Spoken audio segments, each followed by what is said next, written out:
I really felt the loathing creeping in and the discomfort because it wasn't our best back-to-back movies we've watched. No, and I mean, we'll get to it with one of these, but like I don't think I've legitimately seen, and this goes kind of in every, well, in almost like every direction with American society, but like that movie's incredibly racist. Like, and not even just I from was like, dying laughing at how racist it is. just watching it, and because it's not like in one specific direction. Like, it's not necessarily a conversation of, wow, look at all of the ways that they assume like white people are, but it says a lot about like quote unquote black people as well. Yes. And it's Well, and to be fair to them, to defend, we're in defense of the American Society of Magical Black People. Um, it is racist against the white people in LA. So apparently, all LA white people act like this. That's what I was like. Is the racism they found was just the racism within LA that's supposed to be the most progressive and you know front foot forward it's for America. yeah. Yeah, I don't know. I'm not sure exactly like, well, and that's kind of the problem. A problem with the movie is it kind of refuses to um really give any answers or try to give an idea of like what to do. It's very like surface level on everything. It's just like checking boxes of like phrases that they needed to get across in the, you know what I mean? Like, oh, we got to make sure that we talk about like the most dangerous animal in society, and we have to make sure that we talk about like discomfort and how dangerous it is to be a certain race in the country. Like all the things that like you would White people typically, just want to kill black people. bruh. It's insane, and it doesn't like logic. Like you watch this, and anybody who's actually paying attention to it should be like, actually, maybe things aren't as bad as you know. Yeah, as this movie's making them out to be. And Yeah, I think very the weird. main faults of the movie for me is that it's not like it's a timepiece to where I say timepiece. It's not like it's a piece to where it culturally speaks to the moment happening in a profound way that's funny, Oh, that dude, not at all. resonates. There's Blazing Saddles, which accomplishes that, Right. um, and this movie just isn't funny. It's just downright racist. And then on top of that, the premise itself of the movie that there's this mixed guy who is awkward, non assertive, passive, and that the reason why he can't advance in life isn't due to his awkwardness, his passivity, his lack of a go-getting attitude, but is due to white people. Yeah. Yeah. Like that All that of us. premise just doesn't There's an that out. doesn't make sense. And here's the other thing: it's Yeah. like also on top of that, are there not white people who are awkward, who are Bruh. passive, Yep. who aren't assertive in a right way? So it's just weird. Yeah. And then the other movie that we watched this weekend is just a big CG snore fest. Um, I, It's, dude, although like it's so funny because it's like when the best part of the movie was when the monsters were fighting and when there was no dialogue happening. oh yeah, but it was weird to watch it, dude, because oh sorry, I'm muting some stuff. It's such a weird thing to see because it's like, and I guess the movie is. I'll have to. I haven't really looked up the numbers recently, but um, Godzilla's apparently doing all right financially. Yes, it is. I'll look it up right now But while then you're like talking. everyone who's seen it has been like, yeah, it's not good.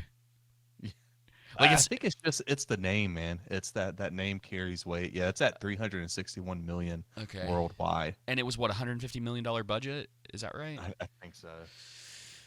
That Um, sounds about right. Close hmm. enough. It doesn't seem that way with the CGI, but Oh, dude, it looks not good.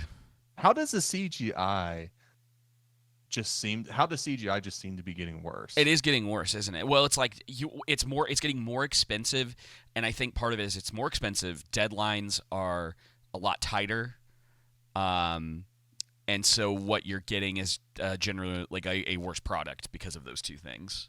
Yeah. I mean, I did like this movie better than the American Society of Magical People. I guess, dude. I mean, I think probably it is, but this is really talk about if we were to have a discussion about which movie is like better, you're right. It's probably Godzilla Cross Kong, only because there's just like less to it, you know. Well, I think too it's just It's that just two different. The kid inside me was happy to see monsters fighting on screen. You know what I mean? You know that, like in a cartoonish sense. I get it. That would have been how I felt like a couple movies ago. But now it's just sort of like, because I remember when Godzilla vs. Kong came out, like that was the one thing that I was like, yeah, like that part of it's all right. Like it's kind of fun to see that, but like we've seen that already. Like there's nothing new with this. Like they are definitely into the kind of beating a dead horse. Like this movie's like, and that's a good point that you say. That's a good point. There's nothing new to this. Like that opening monster, the little crab / octopus, Dill. It just seems like they're running out of ideas of villains to create. Yeah. And then was then that the narrative? That thing? Yeah. It looks like a Terminid from Helldivers. Yes. I was like, oh dang, Helldivers. And yeah, I don't know. I don't have any real connection to this Kong or Godzilla either. It's not like, okay. Well, it's not even fair to even call this Godzilla versus Kong, because Godzilla is more like a afterthought in this movie. Major like afterthought. Godzilla just shows up and it's like, oh yeah, remember I am in this movie. Yeah, it's like they wanted to make another King Kong movie, and the story completely centers around King Kong. But instead of just doing that, and they're like, well, we got to put Godzilla in it too, so they're like, all right, we'll do that, and then like we'll just have Godzilla fighting some random enemies like every 15 minutes or so. We'll do a quick like 2-minute fight until the end, and then they have to come together to beat the boss, you know. But David, what was the worst? This is my question I wanted to ask you. What was the worst part about Godzilla? There was something they forgot to include in the movie. And I'll give you a hint. Think Mandalorian. What? Think Mandalorian. Baby Godzilla. Oh yeah, no, well, we got Baby Kong. Yeah, but I mean, Baby Kong. I mean, or an orange Kong. But we needed. Oh, Baby dude, Godzilla. no. Okay. One thing I'll say, best part of the movie, because it was so funny, is when Kong picks up the Baby Kong and starts beating the other gorillas. Dude, I like legitimately started laughing. Funniest thing. What did you think about Godzilla being this athlete? I don't know. I mean, it's not like it's really hard to talk about stuff like that when I just really have no like I'm that you don't care. I just don't care. It's like the pink laser thing or whatever. Like they're just it seems like they're just trying to change it up because otherwise it definitely looks as stale as it is, you know? Yep. They gave like they should have focused on the story a lot more to make it interesting. And it's funny because his name's slipping my mind. Let me look it up real quick. One of the actors in this I've liked in a lot of stuff. You talking about old you probably know Ernie Hayes, Brian, Tyree Henry? No.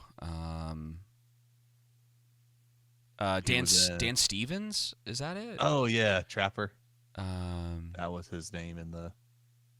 Yeah, Dan Stevens. So he, funny enough, he got his the first thing I ever saw him in was Downton Abbey, but he's in this movie called The Guest, which I would maybe consider like a criminally underrated movie, where he's like he's like a vet coming home from a war, and like all of it is very mysterious, you know. Yep. Like you're not supposed to know a whole lot about what's going on. Like he was a friend of this family, and his friend dies, so he goes back to sort of like see the family, and he spends like some time with them, but like stuff starts getting like really weird. And I like that movie quite a bit. I haven't seen it in a while, so I don't know if it holds up. But I remember watching it when it first got released, and I was like, this is pretty dang good. And he's actually pretty good in the movie too. Like he genuinely kind of knows the movie that's being made, and he just gets to like schmooze all over the screen. Like it's not, he doesn't have to worry about being serious about anything. Like you can tell he's actually having a pretty good time in with the material that he's given, and I actually appreciate that. So I think as far as like the human side of things goes, like he's the best part of it, because I could care less. I mean, none of it makes sense anyway. Like, people have pointed out that like there's a weird thing going on with the human side. It's not just this movie. It's been all of everything from probably the beginning of Godzilla.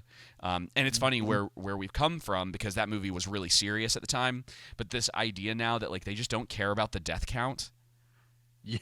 Like how is Godzilla seen as the hero? Yeah. Which I get, he's fighting like a worse monster, but just him entering a city is so destructive in a death toll, financially, economic wise, Yeah, it would be over for most of these cities.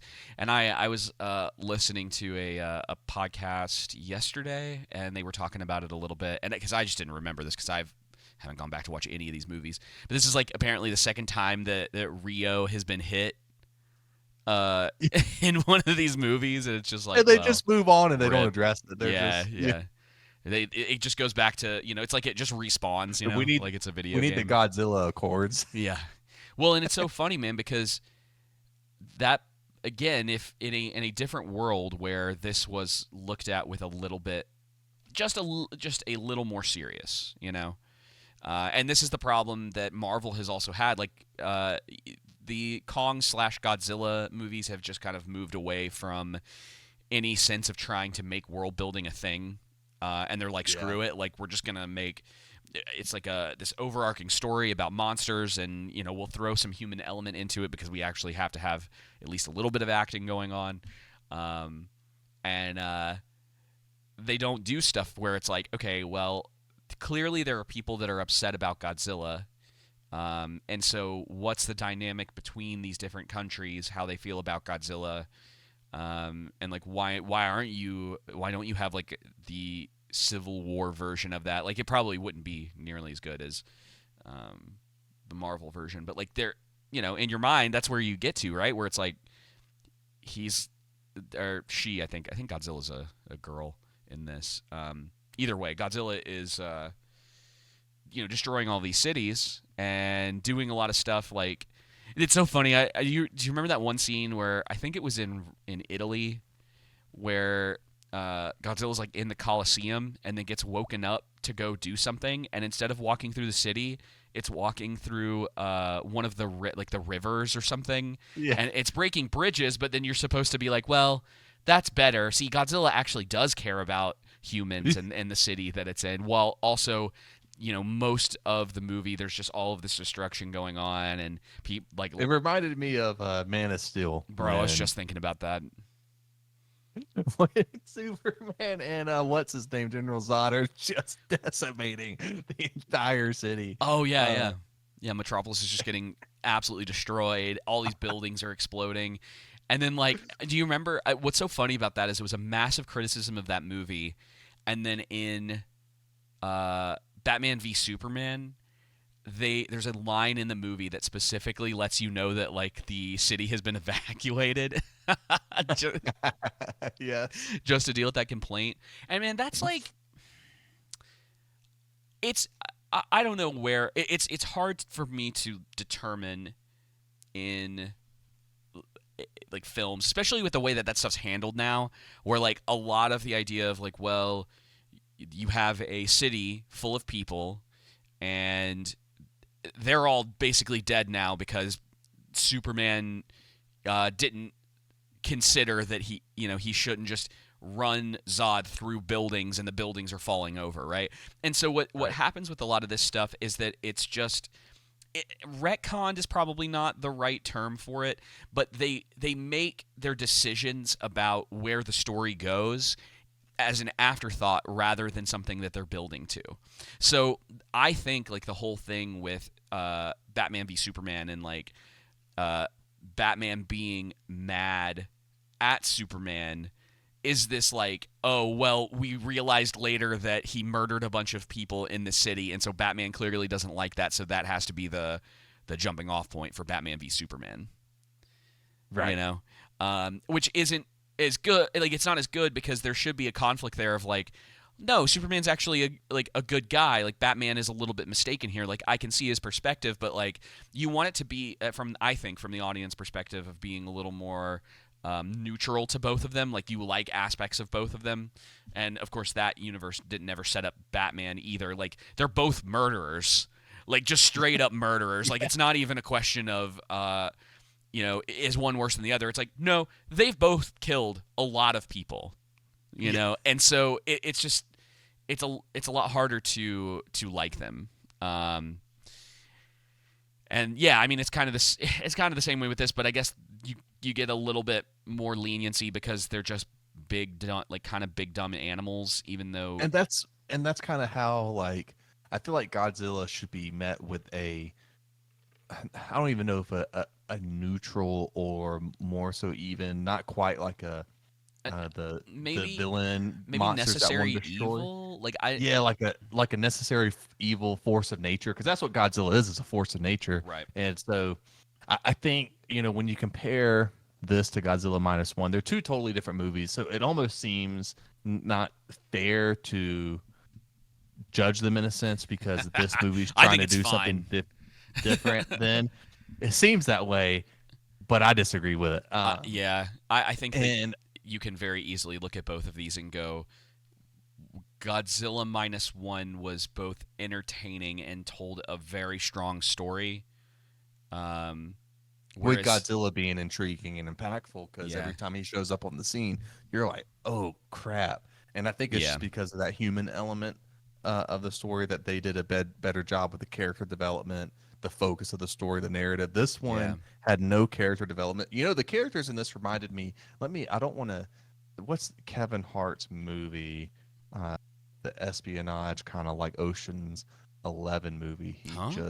Oh, he just did something. He just did on Netflix like earlier in the year. About Oh, I'll tell you in a second. I don't It was even. such a bad movie. Yeah, I don't remember it. That's how bad it was. Okay, Oh, Kevin Hart. actor. Um, oh shoot, I thought it was Lift. That's it. I didn't Huh? realize that was actually the name of the movie. Oh, Yeah, yeah. Lift.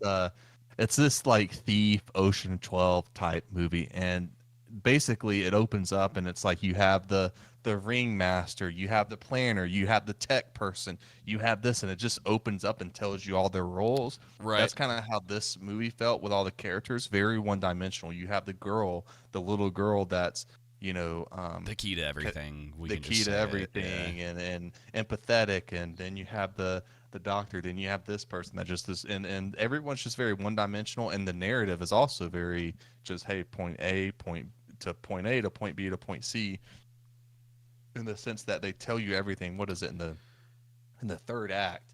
Oh man, who was it? One of the characters, I can't remember, says, "Hey, in order for Godzilla to defeat the monster, this has to happen, this has to happen, and this has to happen." And it's like, first off, why would he know that? That doesn't make any sense. Yeah. Secondly, they literally just spoiled the movie. Yeah. I don't understand because let's be real, what it usually comes down to is there's not a like series of events or very specific things, or Godzilla and or Kong doesn't have to be very smart. It's like big monster punch slash laser till other thing is dead. Yes, That's really all it is. it really is. And like, here's the Um, thing: I don't. It's there's no fault with even having the character. I mean, you have to set up the character being able to know that information. But even if you did the setup with the character knowing that information, I don't think there's anything wrong with the character saying that. I just think if you're going to have that, like in other movies before, where they've done the same thing, to where it's like, hey, A, B, and C need to happen in order for this event to go well. Well, then when you try and get to when A starts to happen, something goes wrong, and plan A falls Yeah. apart, and then plan B falls apart, and then plan C, because then that creates tension and stakes, and now the audience doesn't know what's going to happen, right? The plans start to falter. Yeah.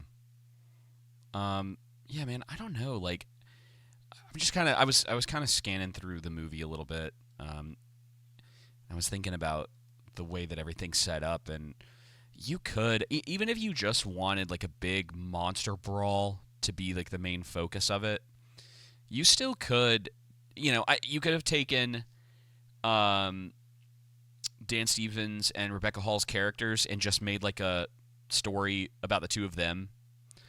I feel like maybe I'm wrong. I guess there is some character development with the little girl.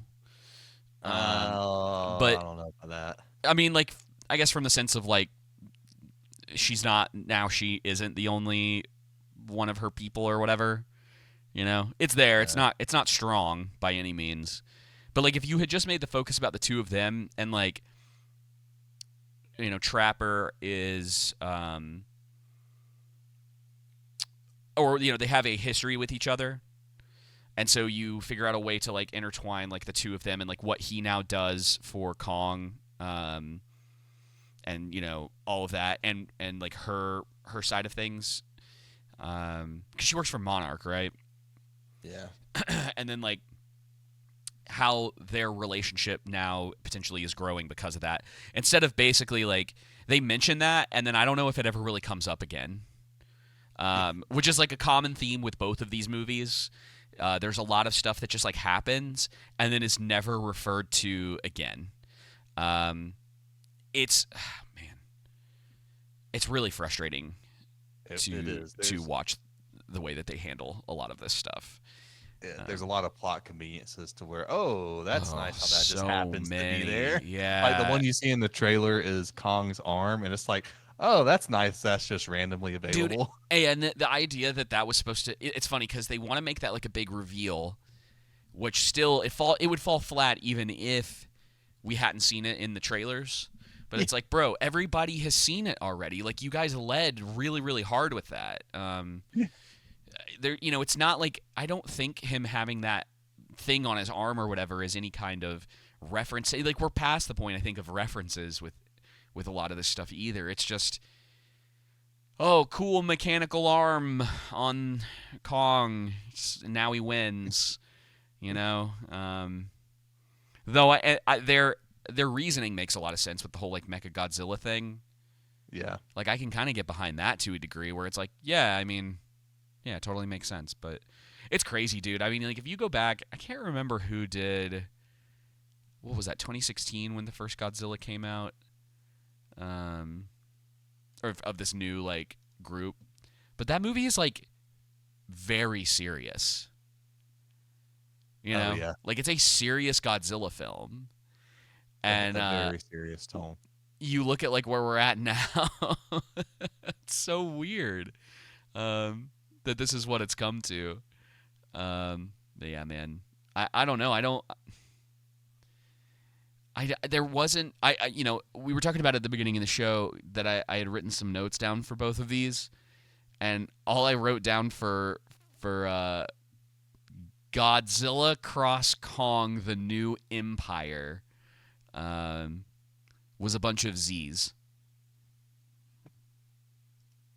because it was like, what's there to talk about, really? I mean, we've talked about some stuff, obviously, but it's like, this is, if you want to turn your brain off and just go watch monsters fight and eat popcorn, this is the movie for you. This is the definition of a movie that you could be sitting and like playing Helldivers at home and just turn this on and have it in the background and you wouldn't miss a beat.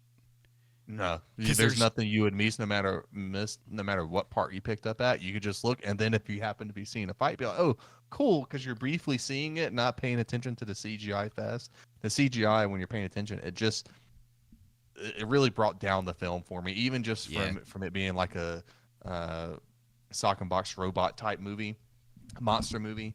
It's like at least if the CGI was better, it could have been more entertaining for me. But Yeah. it does not compare to Godzilla minus one. That No, is not at all. I mean, Jeff's scared. this Kiss. this is at best a 4. Yeah. Um, and minus 1 is a 9, arguably a 10, depending on who you're talking Yep. to. Anywhere between a 9 and a 10. Yeah. You just can't. You cannot compare the two, really. At least in the sense of like they're not comparable on a quality scale in any form. I mean, Godzilla minus 1 looks better.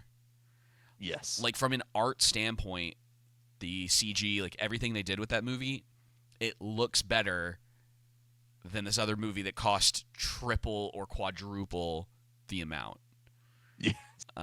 That's because a lot of middle management blowed up that. Oh and yeah, that, I'm sure. I'm sure there's a in this lot. one. There's a lot of stuff that goes in What between was it? That Godzilla minus one only had like 30 people working on it, as far as on the VFX, and then with this one, I'm sure there was hundreds. It's crazy, dude. Like going through, because I've got this trailer on IMDb that's like playing through some of the old movies or whatever, and the graphics for some of the stuff from these, like it looks so much better. Like it's crazy. It's like they just slapped this new one together really quick to get it out. I mean, not that we were expecting it to be good at all, but it's weird. Like there's at least sort of a consistency in the way, like the visuals for a lot of these previous movies. And to be honest with this one, like I don't know, I'd have to like sit and really look at a lot of it. But it just doesn't. It's not a very I just good don't think looking. it's that important. No, and they clearly didn't care nearly as much. It just doesn't look as good. Yep. It's got the same quality as a lot of the new Jurassic World movies. Yes. Like those other Godzilla and Kong movies may not have been that great, but you can tell there were a lot of people that were working on them that cared about what they were doing, and I just don't get that from visually from this.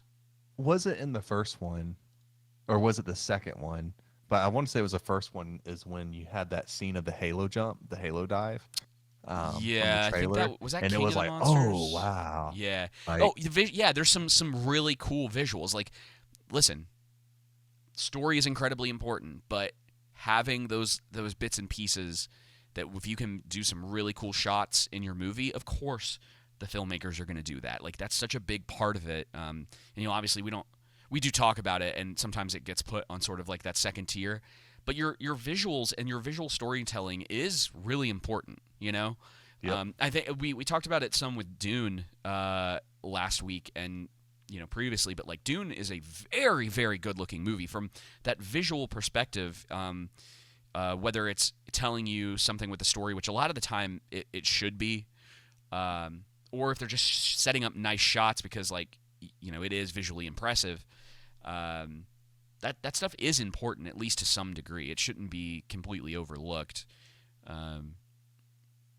But this like doesn't do it. It just there's nothing really impressive about it. Because again, it's like a lot of it we've already seen. I mean, they have always done at least some form of work with Kong. Because like if you have characters that don't actually speak dialogue, you need to at least be somewhat aware of what they're thinking. I'm not sure that in this one it really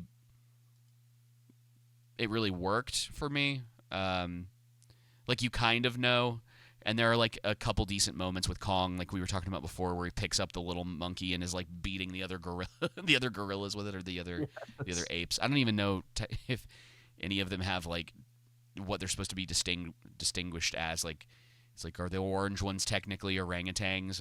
Whatever.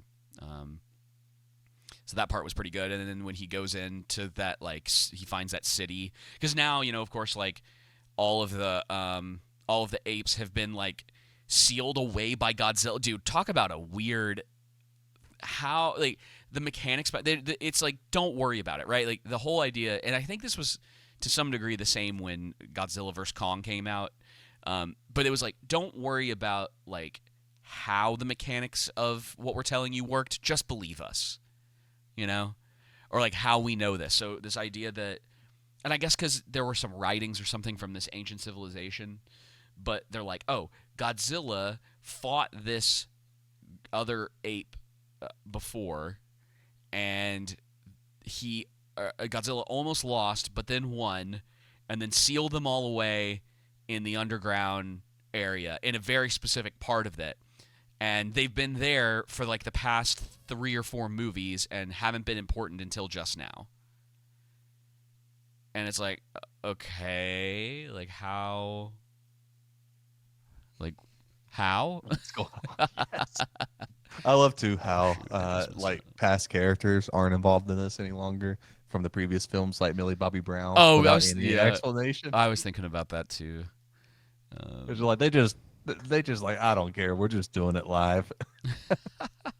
We're not gonna offer any explanation. We're just gonna put this out. And hey, listen, to their credit, they've you were right. They've made back.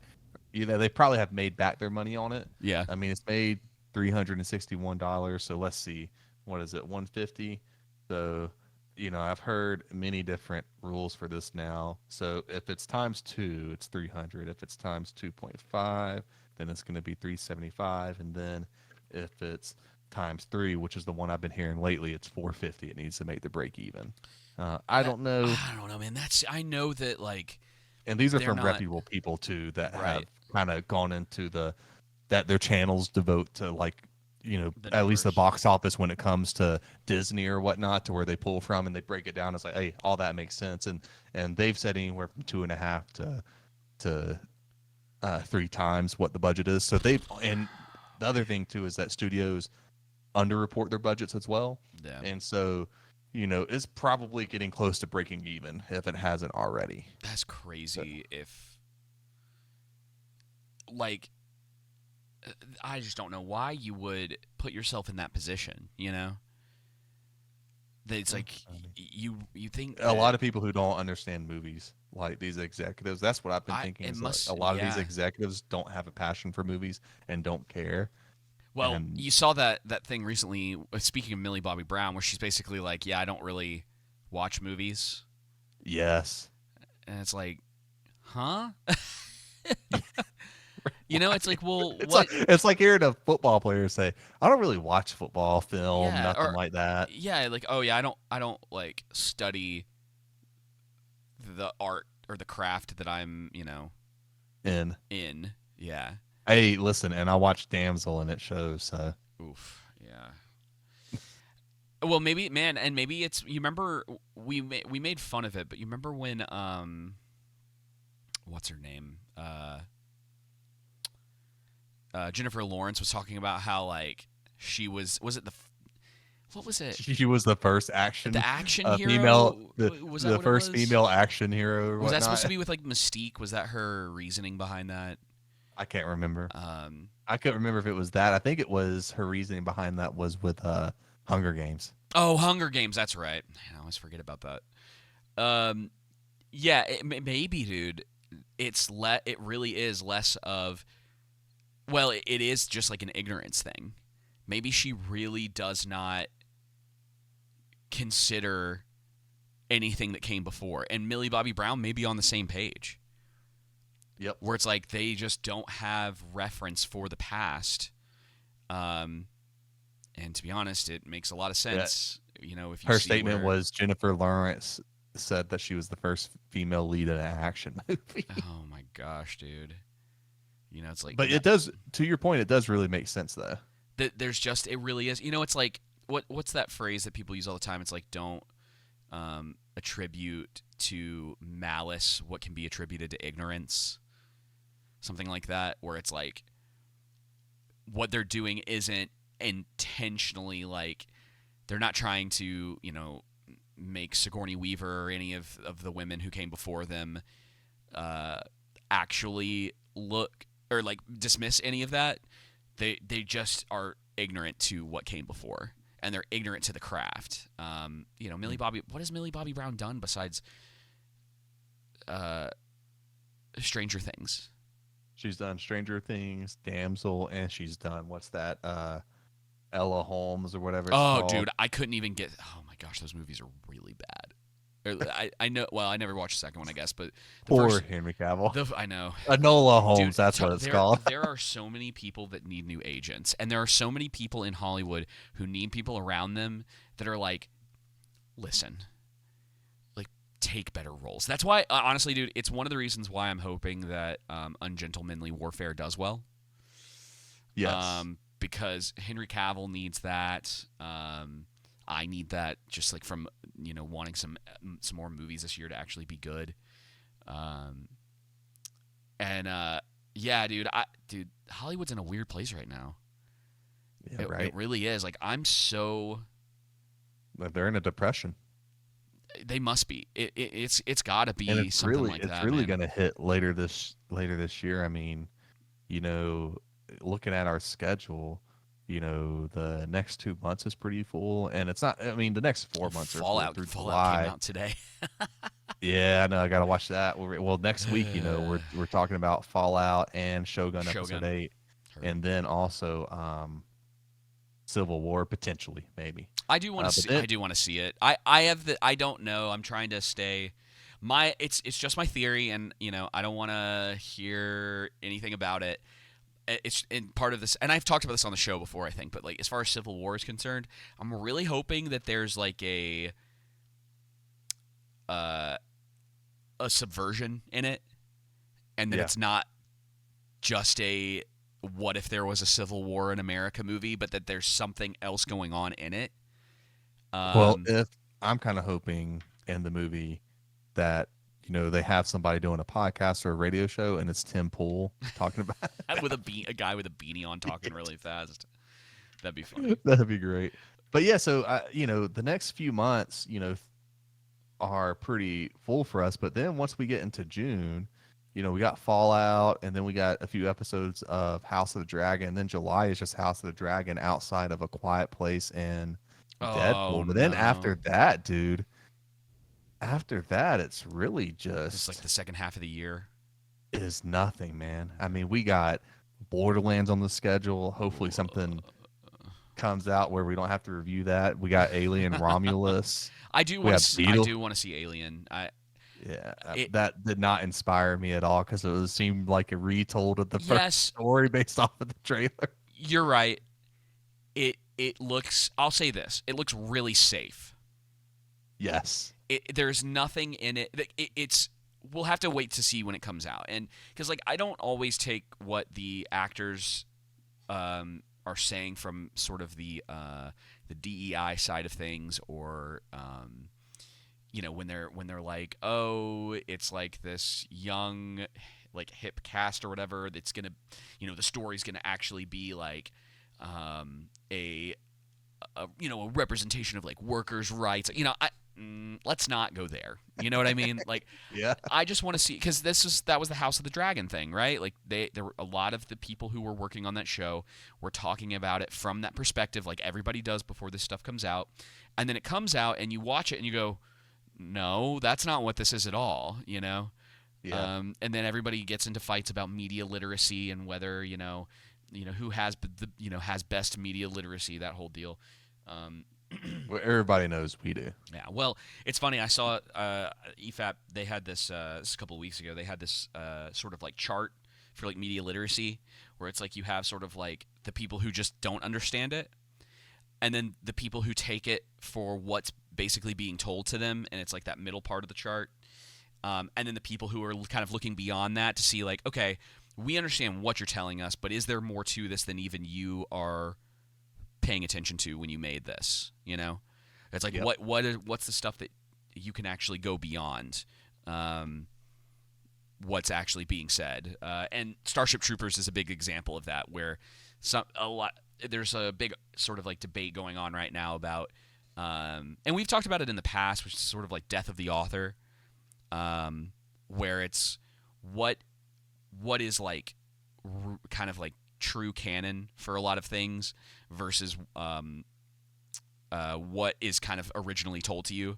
So if it's like, oh well, I guess maybe one of the ones that's sort of like weird, right? Where it's a lot of Harry Potter's a big one, where it's like, oh, this character was this, and then like Dumbledore was gay, and it's like, was he, or was this something that you decided to do after the fact? Yes. You know what I mean? Like, and, Yes. and so the author may be telling you this, and they may be pushing that with like new stuff, but that's like some of that is the idea of death of the author, where you go like, no, like what?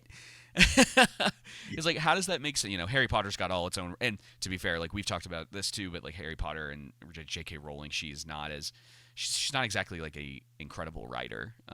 Yeah, she's creative Creative for by sure. far. Yeah. Creative. She definitely needed an But editor. there are definitely plot holes in her oh, story. bro, for sure. she invented time travel in the third book. It ruins everything. Yes. You can't, and then it's just basic. I think it's mostly dismissed. I don't know if they ever use that item again in the series that I can remember. When it could It's have been a helped while. so much. in Oh, so for many sure. situations. Sorry. Oof. Trying to get comfortable. in But this yeah, chair. like as I was saying, the rest of the year we got Beetlejuice in September, we got Joker in October, Oh, we boy. got Venom and Gladiator, Venom 3, and if we even want to do that, I just put it on the calendar because there was nothing else. Sure. And then Gladiator 2, and then in December we have The War of the Rohirrim, and that's it so far. I mean, and supposedly Nosferatu in December. I really want to see oh that. yeah, Nosferatu, isn't that a horror movie? It's vampire. I don't know what it's. The director's name's slipping my mind. He did The Witch and The Lighthouse, but I know who you're talking about. his name is slipping my mind right now. What's his name? I'll look It's it up. Robert Eggers. Robert Eggers, thank you. Yeah. The Lighthouse is an acquired taste movie. It's not something that I would typically recommend, but I think the Witch is like excellent. It's a good blend of that, the historical side of things, and then the drama, and also the horror of it. And the ending is pretty creepy. Yeah. And it's a lot. For me, a lot of the best horror is the stuff that is sort of like in your own head, like it's not, everything's not shown to you. I think you get much, for the most part. I think that is sort of like the way that horror kind of works the best. Is when like your imagination is sort of like running wild versus like what they're able to show you. And then sort of leaving questions there, right? It's not mystery boxes. There is a difference. Yeah. But leaving certain answers like open-ended so that you have to kind of think about it afterwards. Like you want, with a lot of those kinds of movies, like for me, and this is kind of even outside of sort of the horror element of things, movies that kind of leave you questioning what you just saw. I think a lot of what Christopher Nolan did back in the day was that, especially think The Prestige and Inception in particular. Like those two movies, when they came out, were water cooler events where you were getting together with your friends, talking about that stuff, talking about sort of like, that's when themes really were still, something that, it wasn't like a dirty word to be like the themes in a movie back in the day, whereas now, like, you talk about themes and people get upset about it. But that was kind of where that was all coming from. And so you want that from the movies that you make. You want something that can do that. It's not always, right? Like you don't, I don't think a proper like chick flick or action movie, you need to necessarily be thinking about it long after you've left the theater. Necessarily, that it happens sometimes. Like Godzilla -1 is probably a good example of that. There's a lot of interesting little themes and human moments in that where you're like, man, like that really stuck with me. But that's like so few and far between now. Like These like the Oh two yeah. movies we're talking about today. Uh, we started this conversation and I'm already thinking to myself like, what happened in what happened in those movies? Like, gotta check Yeah. notes. Um, yeah, and it's sort of weird that way. But It do be that way. just looking through Kong. Oh, dude, I totally forgot about this. Like Mothra, the whole thing with Mothra. Uh, where it's like, does she is she able to like? So is Mothra like summonable? Are there more than one? I don't. Don't ask these questions, Uh, David. yeah. You're not supposed to think. Is she Mothra? Yes. And then Mothra is like what helps Godzilla. Yeah, I don't know. And then there was like the Freezy Titan, Hell yeah. that apparently Freezy was Titan. what caused like the Ice Age. And then the minute that it gets away from like the orange monkey, it becomes good again.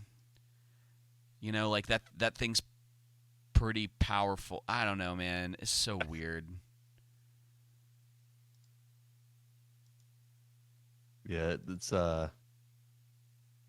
not the best Uh, when you start like really when you pay attention to it, you can pick this movie apart easily.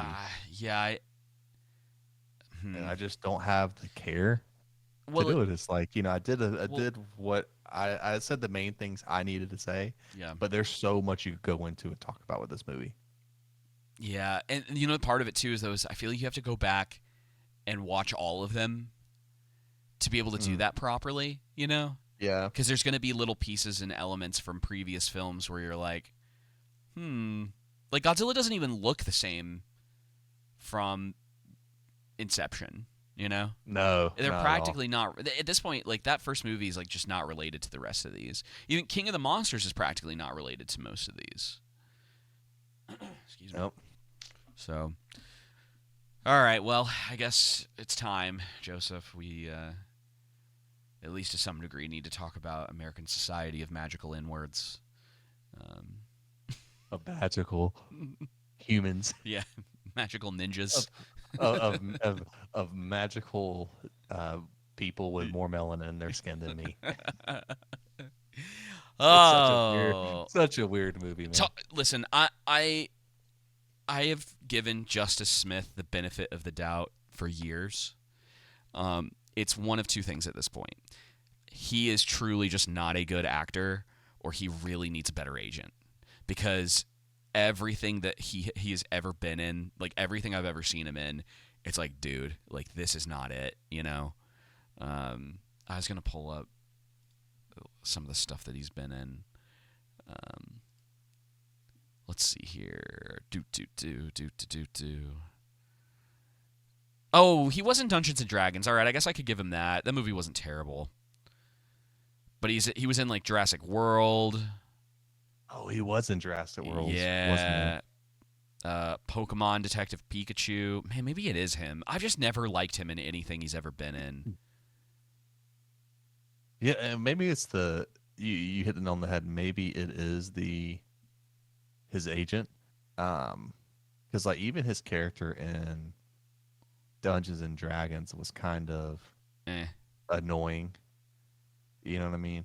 And I don't really remember him in Jurassic World, so I can't really speak that well to his Well, he was. That's that. acting. No, I mean, like you not remembering him in those movies makes a lot of sense. Like he's an afterthought for the most part. And so I think with this one, it's just, oh man, this seems like a movie that probably would have done better if it was released. I say better in a sense, in a financial sense. It still Yeah. would have been a terrible movie, but would have been better released 2 years ago. Dude, I would say Um, 2018, 2019 is when, because you got to think about it. Like everything shut down. So, No, that's 2020 when COVID happened. yeah, I know. That's what I'm saying. Is like pre that Oh yeah, is probably your your Well, best. would you say 2020, 2021, 2022? That was like peak woke? Because this Well, movie it just reads sure. woke. You know what I mean? Like Oh the actual yeah. Like the actual. Yeah, they're common attempting. jargon. Yeah, the quote unquote commentary in this. They're definitely trying to get certain ideas across to you.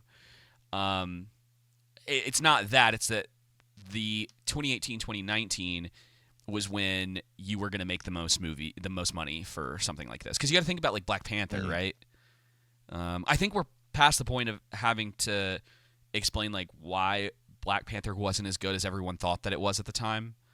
But that was the time where this kind of content would have made the most money.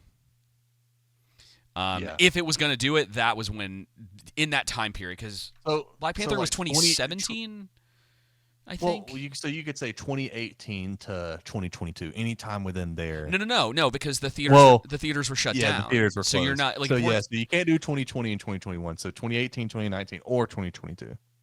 maybe 22, but I don't even think 22 at this point. Mm. Definitely not now. But yeah, we've been past like the peak of it from that from sort of like a social perspective was definitely and obviously was in the middle of COVID. But I think the minute that like BLM started, the stuff about them like grifting all these people started coming out. Oh, don't you love that the minute we started talking about this, that YouTube isn't receiving enough video to maintain smooth streaming? Just being That sounds about am I right. being a conspiracy theorist with this? That is insane, dude. Literally the minute we start talking about this. Come on, YouTube, do better. I mean, I think again, it's fine if a story wants to speak on a topic, but at least do it Yeah, in it, dude, have an interesting concept, please and then entertain me. deliver it uniquely and Yeah, creatively, what? where you can speak to a cathartic experience and do so eloquently and in a uniting way. I'm Right? It's at yeah. least even if you start off the movie to where like American History X, right? How that guy's extremely racist when it starts out. Um, but then as the story develops, he has character development and he comes to realize his previous notions were evil and heinous and wrong. Um, this one just tries to be. Well, so do you remember when Jenna wrote? It's just blatant racist. I'm sorry, I just want to You're say good. You're good. this film is obviously celebrating blatant racism masked as anti-racist Well, satire. I kept waiting. I kept waiting for the American society to basically be the bad guys, because like they kind of are. Yes. Like and to some degree, Well, Justice Smith's character realizes that at the end, where he's like, "Oh, what you all are doing is like a hindrance to things moving forward." And I don't. The messaging in the movie is it's very confusing because of some of that. It's like they don't want to outright put their foot down somewhere, and that's what I was saying. You know, when we first started the show, was like it doesn't seem to want to tell you something specific. It's just checking off a list of phrases and contemporary ideas that it needs to put into the script. yes, it's like let's say this popular slogan. That's woke. Let's say this thing that's racist. Let's do this, and you know, what do you think about his Barbie speech at the end? Um, what do you think about that? I was laughing. You know, I'm talking about where he's on the stage and he's, confronting the The dude the his white guy he's been helping. yeah. Uh, what do you think about his American Ferrera speech? Oh, I mean clearly it was somewhat forgettable. I think to be fair, I think I checked out of the movie a little bit by that point. Okay, well, And then he was talking it's about funny. like that's when he has his moment of like he goes I from being belong in this world. yeah, he goes from being a I timid realized that. Yeah. yeah. Well, I mean, I don't know, man. Like I tell you what I thought. It's like, hey, a lot of different people from different backgrounds feel the same way this dude could die. Yeah, well, it's it's not. like And who's going around saying like that you're not welcome here? You know what I mean? It's just it's odd to have a movie. okay. Um, Well, and yeah, because like some of the stuff that I had written down about him, um, he's in a privileged position. I don't know if anybody like the way that they set all of this up. It doesn't work right. Because he's in a privileged position from the minute that the movie starts. Because his job is making yarn art sculptures. This guy isn't a blue collar or you know what I mean, like he's you not know, working a job the that highest grossing industry in America. he That's bruh is really he's not a profitable. yeah, he's not in a position of something where you're going, and this is the problem with his character, is that he is not, first of all, he's not likable, but he's also, there's nothing for us to connect to him in any way. Like he's Yeah, not an everyman, he's not like, he is privileged in his own right. And that's never discussed. It's never even like brought up. And then like the whole like art thing, as far as I'm aware, is completely just dismissed, which is probably for the best. I wrote down on here. So at the beginning of the movie, he's in the art gallery or whatever, and everybody else is having their pictures and the things that they've created sold to these different people. right. Um, and it's like, well, yeah, it's because they didn't just take a bunch of yarn and hang it up on something. Like don't get me wrong. Like modern art to me is very stupid. Most of the time it feels like a grift more than anything. Yes, But which I thought would have been funny. That would have been a great point to do like make a little like have a little scene that's a joke about that. It would have been great if you could, have a stand-in for like Hunter Biden, like something like that. Bring some humor in. Like I kind of was expecting this. It would have been great if the satire, like it's different if they could have couched this to where they pick on everyone type of deal. Probably would have landed better. bro, if they had I if they was had kind of expecting this to be like a really funny, like Black Harry Potter like type movie ish in a way. dude, it You know what I doesn't do mean? any of that. It's not. I was kind of hoping Uh, that it was going to lead in that route. I won't mention it yet. There is one thing that actually made me laugh in the movie. Okay. But yeah, the one of the things that I was kind of humorous though, in sort of it's like a meta thing, is that he's doing this modern art stuff, and then the guy who is going to be his mentor throughout the movie. I was trying to see if I could find his. Where is he listed on here? Barber, is that right? Oh yeah. Or is it Roger? Let me see here. They're wow. Who are you talking about again? The guy who basically he's his, because this movie is I don't know if you realize this, but the movie is basically Men in Black. Like, Oh yeah. this movie is Men in That's a Black. good point. This is the script. This is basically the I script see for it Men now in that you Black. say that. Yeah. Yeah, it is Barber. Okay, so Barber, like, he's at the bar, and he it's like that first little like, oh, who, and then he follows Justice Smith's character out after he throws away his yarn sculpture, and in a normal movie, the idea would be like that this would come up probably towards the end of the movie. Like Justice Smith has gone through this whole thing. He's become more confident. He can go out into the world and be like, he's a new man, and like he can give him back the sculpture at the end. Well, he doesn't do any of that. He just leaves it because he knows it's as worthless as everybody else does. Like it's not even a question. We also spent $3,000 on yarn, which is insane. There's all of that, dude. This is okay. So, like we had mentioned before, with this idea of media literacy in something, just because you write something into your script doesn't, in and of itself, make it so that we ignore those things for the sake of other things in the story. So, Justice Smith is trying to tell us that he is like a black, like a from a modern perspective, he is a black man in America. He's scared to be outside. He's worried about basically any white person that he meets killing him. But this is a guy who works for a modern art gallery. He was going to get a solo show for whatever reason, right? That's what they're telling us. He also spent $3,000 on yarn to do Was it 300 or 3,000? 3,000. I wrote this down. Oh shoot! I couldn't remember. $3,000 on yarn. And I'm supposed to also believe that he is he's struggling by his own. He's the one who spent $3,000 on that yarn. You know, he didn't have to do that. Like, he's just not a character who is set up in a way that makes me want to root for him in any way. And you're right. The movie it's not funny.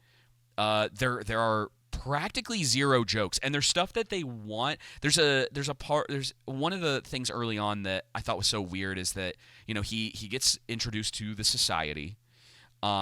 He is in they like rush him into the class, and the lady who's in charge of like teaching all of, I guess, their new recruits or whatever, she asks like, oh, what do you see in these different scenarios or whatever, and the guy one of the guys goes, he's wearing suspenders, and she looks at him like he's stupid, and then they move on from that, and I'm like, was that a joke? Was that supposed to be funny? Like, how was I supposed to read that interaction? Trying to see if there's anything. Let's see. Oh, the movie is also surprisingly unmagical. Yes, dude. The magic is just non-existent. It's weird. Like, his magical ability is to like sense the uneasiness in white people specifically. It's weird. It's a very strange. And then like this idea that the one of the biggest concepts behind the whole thing, right, is that the society exists in order to keep white people comfortable so that they don't murder black people. The society has been around, from what we can tell, since slave times. Now, or from like the inception of slavery in the United States, which is kind of lame in my opinion, you know? Though you have to admit, though, even from that time period, and even if they were to go further back, like this was something that was like an inception in Africa, which, to be honest, I don't know why you wouldn't have gone in that direction, you know? Yeah. To add that potentially even give it some actual historical lore behind. I mean, obviously, it's a lazy production. Like, the writing is lazy, you know, whole deal.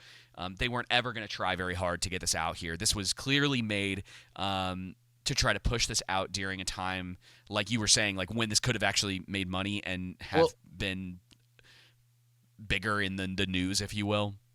I did do a bit of research, and apparently this movie was created in 2022 and released in 2022. No way. Yep, and just briefly at like they did it. Sundance. They do that. They'll shop it at stuff like that. And from someone who had seen it before, they said nothing changed. They didn't do anything. I don't know why it took them this long to release it, but nothing has. It was probably sitting on a shelf because nobody wanted to touch it. Probably. And clearly that was the right decision, and they basically just released this to die. I don't know. It should have just stayed on the shelves more than likely. Though I am always, just like the Batgirl movie that we'll probably never see, like I would always prefer just to see it. Even if it's the worst thing out, like put it out. Let it be a part of a sort of like the history and the discussion of film. Like I'm all for that. Like even if it's just like because that was some brilliant marketing by Warner Brothers for Batgirl to can it.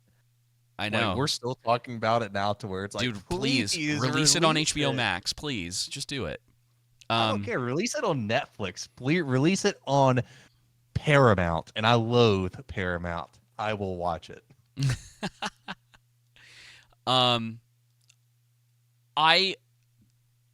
There is like I mean, it's nothing special, right? But his whole scenario with this, and then meeting the girl who's sort of like, she's obviously the love interest, but she's the biggest like crux for him in the story, where it's like he's stuck between and like I don't understand why he doesn't just leave the society to begin with at the very there's so much stuff that doesn't make sense to me in this.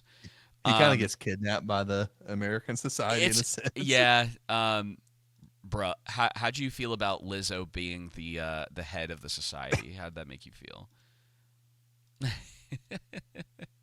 Dude, no. The the thing I found most funny, it's like you have this magical society of people with more melanin in their skin than me. But I just want to make it a really long title because I think that's funnier, and I'm not falling for the director's trap Yeah, yeah, yeah. either. Uh, and so it's like fall for the I don't believe in the premise that you have these magical people and yet the only way they can maintain their ability to stay alive is by keeping white people comfortable. And Which when they have clearly like isn't all these working, dude. magical abilities and stuff like that, like there could have been so much more of an interesting dynamic here. There's so Can I much more of a positive foot forward they could have done with this movie. can I tell you something that I think? Now they never would have gone this route because Hollywood's not capable of getting outside of their bubble with certain writing. This movie because this movie doesn't make sense on a couple of levels, right? Like this is taking place in modern America. They reference George Floyd. They reference a lot of historical events, historical characters who this society like looks up to. But they're terrible at their job. Clearly, because Yes. all of the stuff that we know as events that no matter where you sort of like fall in real life about them, the American society would consider those failures. George Yeah. Floyd in particular. Like, where were you guys? Where were you when that was going on? If your entire like Yes. existence is to stop this from happening, and they've said by their own admission they are tracking all of this stuff throughout the world, right? Yes. So the better concept for this is that you basically live in a society where none of that stuff exists, where like this society is incredibly successful at their job, and then the question that you now have to like they've basically solved all these problems. Now there's a lot of world building you'd have to do with this because you'd probably need different societies like per situation, you know, sort of like they hinted that at the end of the movie, which was still really stupid. And it also like ruins the love interest. I mean, the movie's already terrible, but like it makes things kind of like worse from that perspective. Yeah. It was like a last minute thing that's just like it's so frustrating that she's like a part Yep. of like some other society for like supportive girlfriends. It's like Yeah. oh my, it's like y'all. Why? Anyway, your better option would be like, okay, well, what if we lived in a society where these different organizations exist who are magical and they're basically keeping humanity at bay? And then the Right. question that and this isn't like a new concept necessarily, but then the question that you ask is what they're doing allowing people to truly live, or is this something that's like you're just controlling people without like kind of the free will Yep. aspect of things, you know? Yeah, that's it. If they wanted to go for a more serious tone, if they wanted to go Well, for no, more, you could still do comedy from that perspective. Like it's not like you just have to do a something dramatic, right? right? You have this in particular. This movie could have had like poignant moments and could have been written in a way that allowed for both humor and for the serious moments. But it's not well written, directed, or acted for the most part. Yeah, And it's not bad in the sense to where Madam Web was bad, to where it was so entertaining to me at least, well, and yeah, it's not funny really and entertaining, hilarious you know? with how bad it was. Yeah. This is just bad and not entertaining. But um, shoot, what was I gonna say? I lost my train of thought. It's all good. It's all right. It's all right.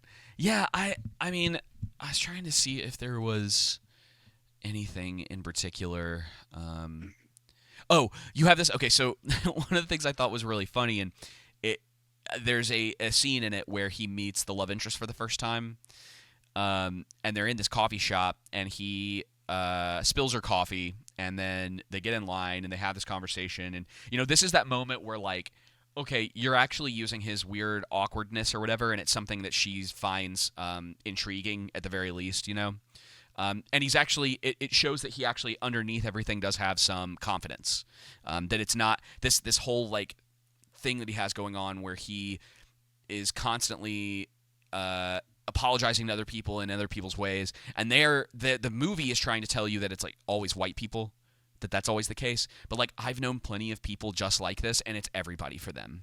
Like what his personality and the way that he acts around people isn't dependent upon the color of someone's skin. It's literally like, oh, they're just kind of awkward. They really don't want to be in people's way. They're typically introverts. And like that to me is like, from that perspective is fine. But when you're basically saying like, no, you do this because white people, it's like, what? And then not to mention, dude, what is the race of the girl that he's falling in love with? White. She's clearly white, right? Like maybe it's possible she's mixed. Like sometimes it's hard to tell. But yeah, I mean she's clearly white. Yeah. So it's like, why isn't she trying to kill him? You know what I mean? Like what is the it's just a what's the logic behind their the world building they're setting up, their rules and everything? There isn't any, it's I not will the point, say but they should have just copied and gone the Key and Peele sketch route. Did you watch it? Hilarious. It's pretty funny, isn't it? Dude, there can only be I completely one. understand. Every time I see Key and Peele, I completely understand their success and Jordan Peele's like, writing and stuff like that. Like, yeah. He's a clever dude. Even if I've got problem with some of his writing, especially is it Us? That movie's got a lot of problems, but yeah, I mean, there's a reason that show was so successful and that Jordan's gone on to be like pretty prominent in Hollywood. I mean, he's got talent. Like he's not just where he is because of like the whole DEI thing. Like he definitely has vision and talent for the stuff that he does. Yeah, he's good. So, but yeah, the funny thing about that scene, dude, is that they have this whole conversation, right? And then he gets buzzed or whatever because he's got to go to the new job or whatever, and he leaves her standing there, and he looks like a massive jerk doing that. And then it's never brought up again. That like he doesn't do anything, and this is like from a simple, how do humans interact with each other, right?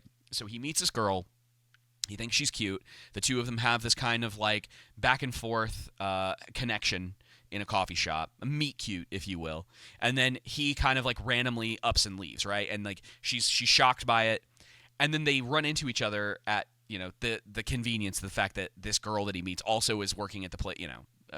We'll look past that because who I think even Tolkien was someone who was like, that concept of meeting someone randomly in a bar and going on an adventure. Like I can get behind the idea of that, even though this is 30 minutes into this movie. That's insane. Well, I would say with Tolkien, it's explained by one of the themes in Tolkien's is God's providence in there, Eru Luvatar, and the providence. And so that's, nothing is necessarily coincidence by chance, so to say. Yeah. There's providence involved. Yeah. So that makes more sense versus, another. I'm not going to nitpick that or call that out. So I have a rule with it that it's like it's not a hard and fast rule, but it's kind of first third of your movie. If you're going to set up like specific people just by chance running into each other, you kind of have to do it within that like your in the like premise part in the act one. Yeah, when you're doing all of your building up, it's like you're kind of, I think, and this is just a personal thing, you get a little more leeway with me if you're doing a lot of that early on. Like I'm not going to be as like, oh brother, I can't, because the story still has to happen to some degree, and there are like crazy. It does happen in real life occasionally where you meet someone and then all of a sudden like you run into them again somewhere and you go, huh, that's crazy. Like what are you doing here? You know what I mean? Like that does it. It literally does happen. Like it's not outside of the realm of possibility for the scenario to work out that way. So it's fine that this does this. But the thing that annoys me is that when he sees her again and they're like, oh, the other guy is there that he's supposed to be helping, he mentions nothing about the coffee shop. And the first thing that especially if it was a girl that I was interested in, the first thing that I would do would be to mention the coffee shop and be like, hey, I still got you. I'm still going to get you another coffee. It's the most obvious thing in the world. Like that is a human interaction with someone. Like that's the way that you don't just forget the scenario in which you met this person. Especially, dude, especially if you're interested in them. Like you are going to be hyper focused on like that sort of stuff and thinking through all of that versus just like a random person that you might have met.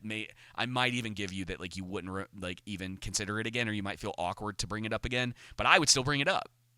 You know what I mean? Mm. It doesn't matter who it was. If a situation like that happened, and then I run into them again, like almost immediately, and I did something awkward, and it does work out to be like, hey, I'm sorry, like, I was starting this new job, and so I had to get here, and let me still buy you that coffee or whatever. Plus, for him, it would be an in, but they don't. For whatever reason, the writers just don't think that way. And no one was like, hey, maybe maybe he should mention to her again about the coffee thing. But it's completely forgotten, like a lot of other stuff in this. Yeah. I mean, I don't know if you've got a lot to say about the middle of this movie. I don't really have much to say about anything else other than it's not really. It's not like how Blazing Saddles was, as I said earlier, bro, to where it's not a satire. Yeah.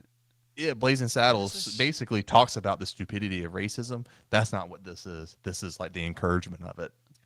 Oh, you're not wrong there. Oh yeah, this is IMDb has this categorized as a comedy fantasy. Yeah, well, just so you know. But it's so funny, dude, because the middle of this movie basically just becomes a typical rom-com, with the occasional cult meeting with the society, yes. where they intersperse like him and the guy that he's supposed to be helping and his love interest, and then he goes to his meetings, Yeah. And that's really Did you it. not like this, David, because of your white discomfort? Oh, absolutely. That's what it was. Were you uncomfortable while you watched this? Just baffled, honestly. I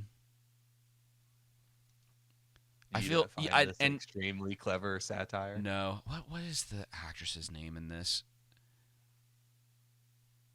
She doesn't even have a top billing. Is it Mia Ford? It's unfortunately she's in this movie, but it is Lacey. Is that her name? Yeah, I guess. No, it's Mia Ford is the actress's name, but she's the love interest. Lacey. Okay. Yeah. I kind of feel bad for her because I feel like she's not a bad actress,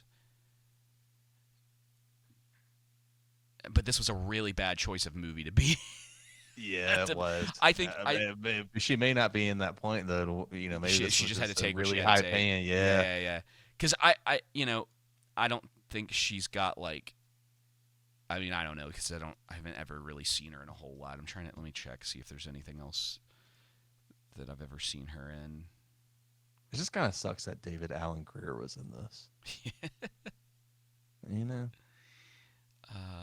Oh yeah, she's hardly been in anything of like note. No, she hasn't. At all. She's only been in a handful. So, well, that potentially is good for her because this movie will be forgotten for the most part, except among like certain groups of people. Like I imagine we'll be referencing this some, but at least for some of the people who were lesser known in this, it may not be like a massive scar on their resume. But yikes, dude! I would be very embarrassed to have this. On your list, yeah. Especially as a writer. I mean, hey, sometimes you just got to get that bag. But yeah, agree. I get it. Like they just acted it. They didn't. He wrote it too. Wow. Yep, he directed it and wrote it. Libby. But yeah, I mean, like they drop a lot of the magic stuff, maybe about halfway through, if not further. Oh, interesting. I was just kind of looking at it. Oh, he was an actor too? He's written 2 things. That explains a lot. Actually explains explains a lot.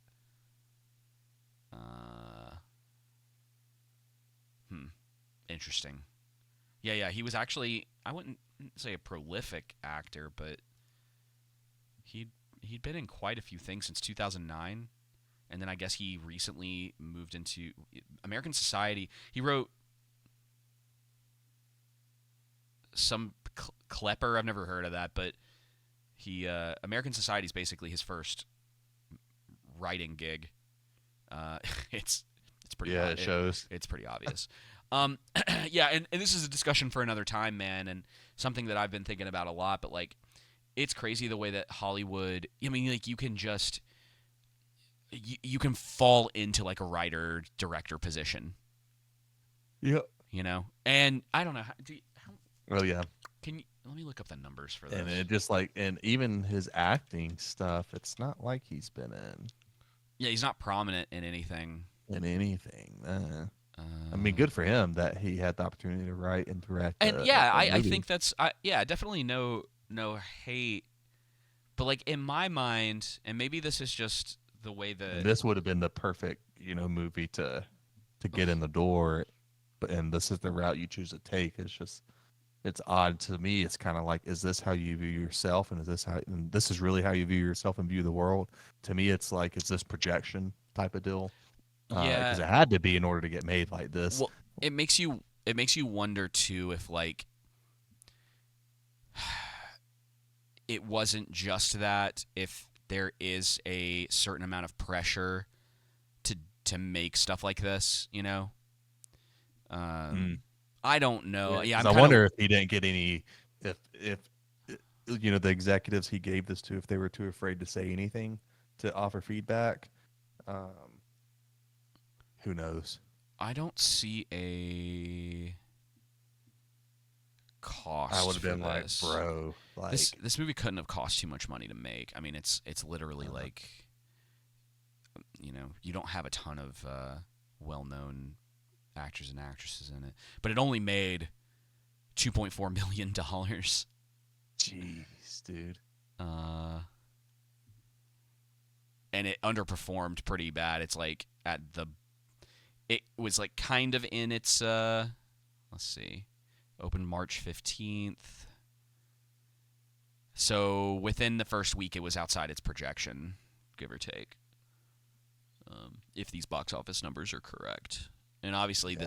this only released in the States, and it looks like it was not in theaters for very long. No, Not it even a was month. Not even a month. Like 3 weeks. Dude, that's bad. Yeah, it They only just grossed like uh $524,000 on a Friday, like the day it released. yeah. Um, so it made like what, just over $1 million opening weekend. Ugh. Yeah, if you're Friday, Saturday, Sunday, Yep. just over. And then really it was in over 1,000 theaters too. You would have to think that the budget had to be somewhere around $15 million at least, with how things are. Oh yeah, it's expensive. It's But still it's possible. expensive. It's possible it could have been made for as little as five Well, million or 10 million, but it's surely didn't have that low of a budget, yeah. especially since there's some CGI in this and everything. Oh, that does I have a would say little. Yeah. you could probably put this in the 15 to 25 Well, million dollar range. if you have like a small post production team who's working on that stuff, you could get away with doing it pretty cheap. You know, Yeah. it's not like Godzilla Kong or any of these Marvel movies, right? Like there aren't massive CG fights in it. But yeah, you are going to have that cost as well. This does lead to somewhat of an I got to think about this a little bit more.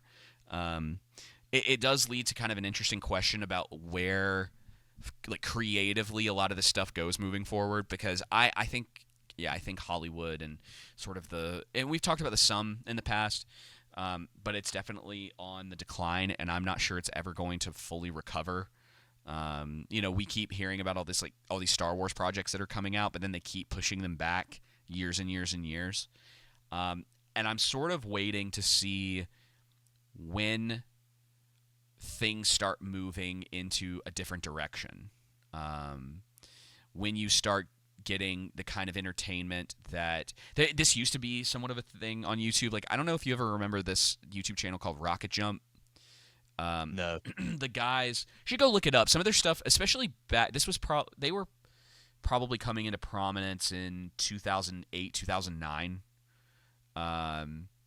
And they did a lot of short short films on YouTube, basically. It was just like fun, like action set pieces, stuff like that. I'm honestly wondering if we're going to see that resurge in different ways, and if people are going to just kind of attempt to move away from your typical Hollywood stuff, not only from like a short film perspective, but also from something that is like full length, where people are going to go into cheaper full length movies that, it's still acted, directed, like, you're still spending even like $500,000 or something like that, but maybe even not that much. Because I was thinking about it, man, and like there's a lot of stuff that came out in the early 2000s that even now, like, you could make on a pretty cheap budget. If you've got a talented team, if you've got a group of people who are on the same page creatively with what needs to be done, you're not going to be able to necessarily make Captain America, but I'm kind of wondering, like, do we like need that? Like, I'm wondering when sort of things will begin to decentralize in a way where like people are going to find like even more niche audiences for the kind of content that they're making, and maybe filmmaking and a lot of this other stuff goes into something that isn't just these massive box offices, but people going back to just doing stuff because they care about the creative process, even if they're not going to get rich off of it. I don't know. Maybe that's like not a pipe dream necessarily for me, but something that's just like that is just something I've had in my mind. Like, I've got some friends that are involved in like short film making, and they have like a passion for that and a love for that, and it's really interesting to see that that's the case. And then you're like, well, they're not making like bank off of this stuff, You're not gonna make like your kind of like passion project necessarily. Take it for this example. Like, even if American Society is like this guy's passion project, like Kobe Libby, like even if this was a passion project for him, it was something that he really believed in, and it was like, I'm gonna do this kind of like no matter what.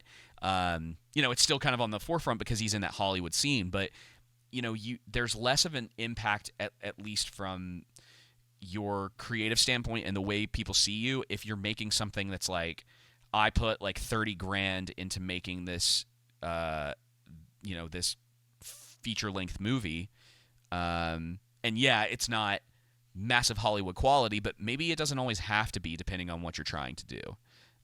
It's like all this stuff with like Tubi. The Saska sisters just put out like a zombie movie recently.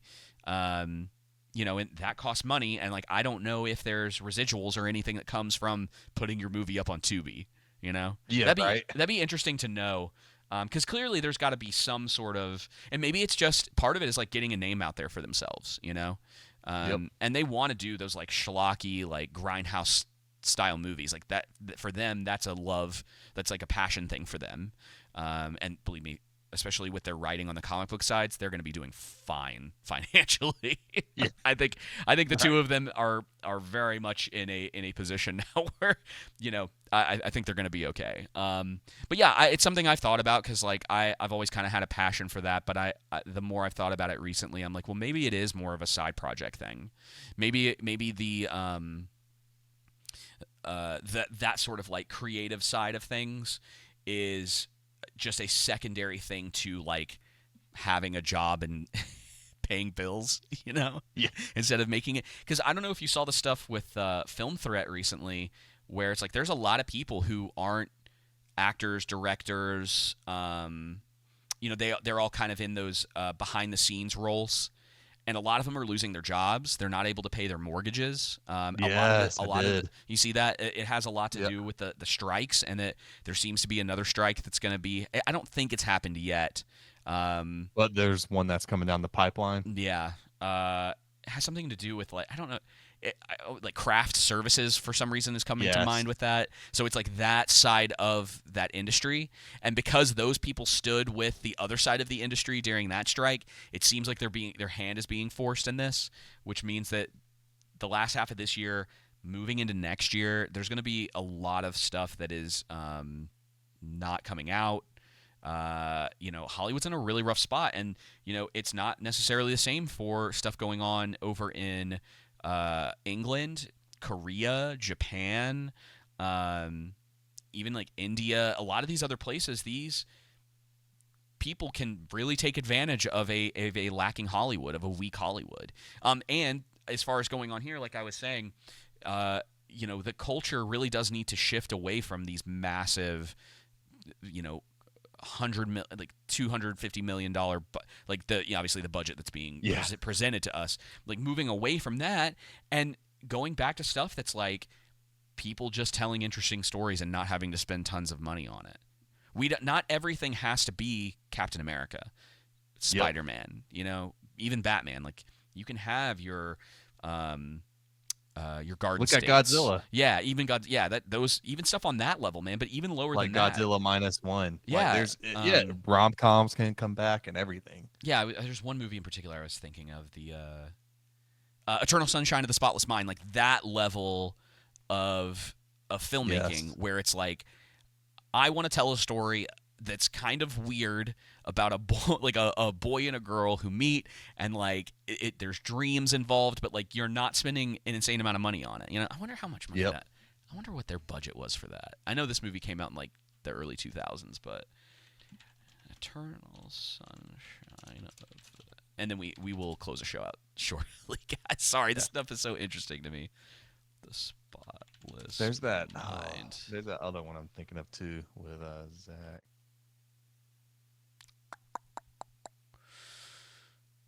That's along those lines. So this was 2004. I always forget the name of it though.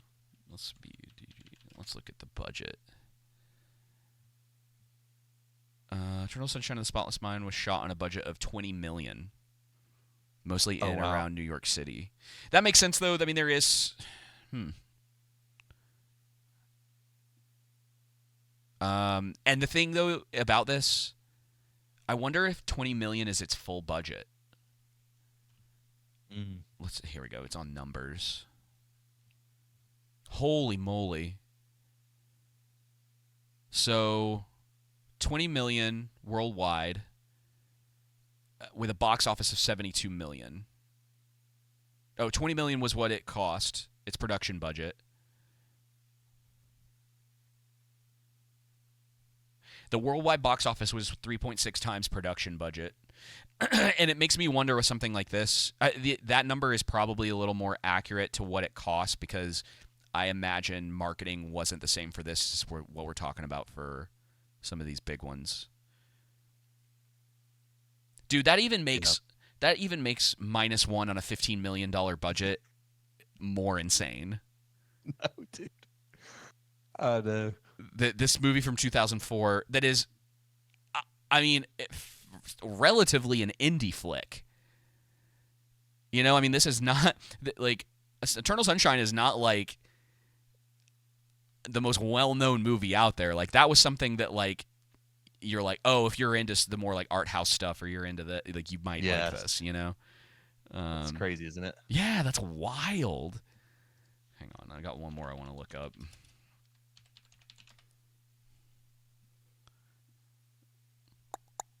It's kind of a funny story. Is another one of those to where that had to be a low budget too. Is that who's in that? It's when Zach Galifianakis, Emma Roberts, and I forget the other guy's name. And it's basically kind of like a not really a rom-com, but like a drama-ish rom-com set in a psychiatry center. Oh, I think I saw that a long time ago.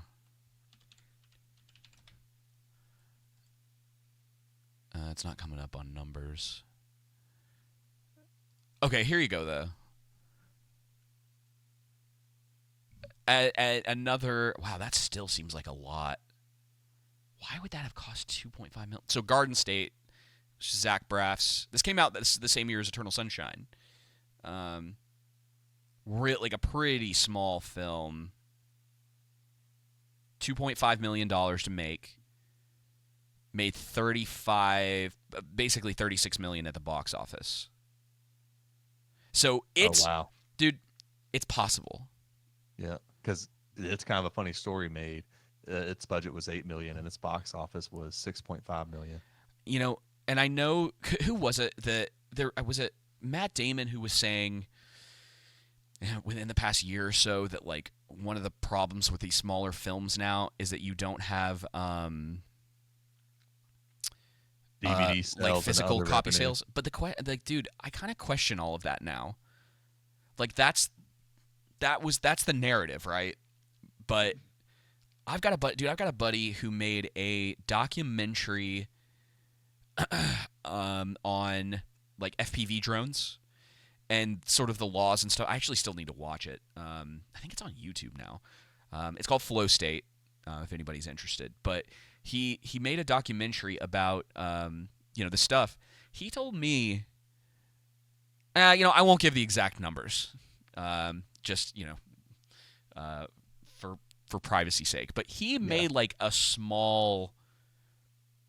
I say small. He made an all right amount of money. Like he made I'll say this. He made somewhat of an average salary for the year off of those sales. Now, obviously, that's I don't think that you got to consider like physical copies and things like that.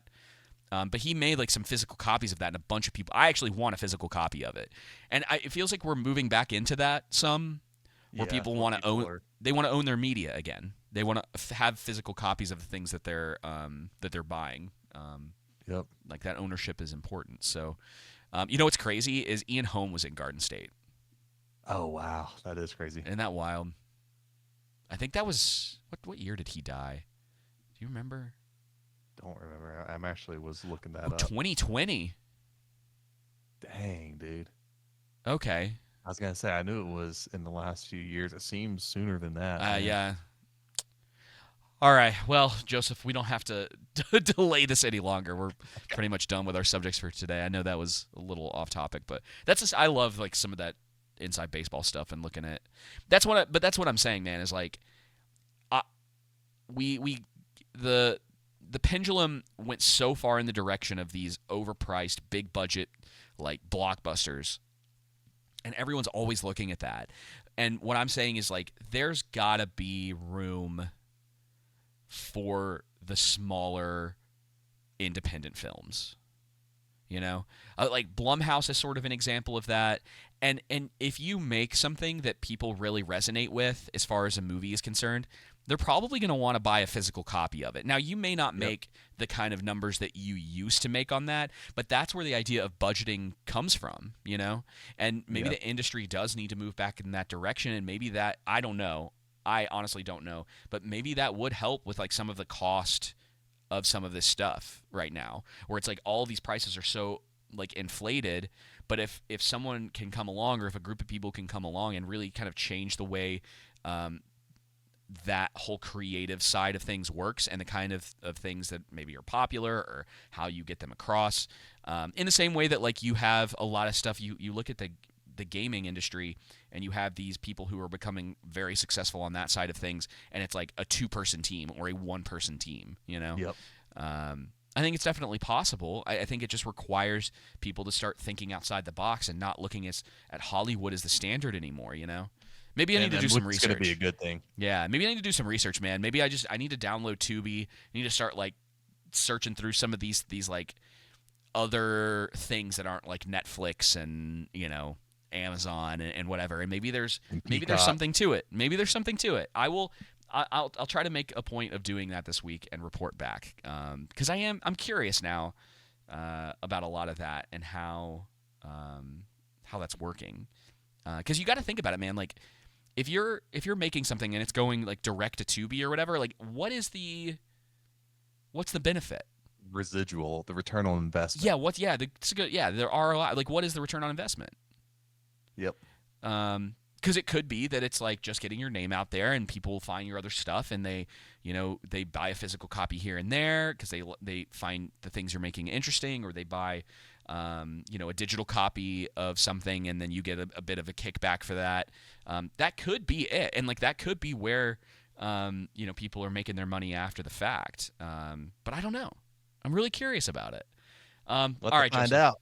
you have anything else you want to add before we close out? Yeah. So next week we are going to be reviewing Shogun Episode 8 and Fallout Episode 1, and we may discuss a little bit of Civil War. We'll see. Is Fallout Why did I have the feeling that Fallout is it releasing weekly? Yeah, it's a weekly release, and it releases the first episode will come out this Thursday. This Thursday. Oh, it's not. So we'll see. Why did I think it was today?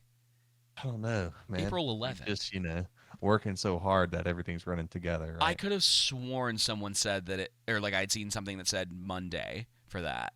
That's crazy. Nope. All right. Well, yeah. Shogun. Weekly. Okay. Weekly. Great. And maybe we'll do Civil War, maybe. Sup- But I think super excited about doing that. Shogun and Fallout That's is fine. good. Yeah. So. And I don't know what the next. I will probably watch Monkey Man this week. I wonder what else.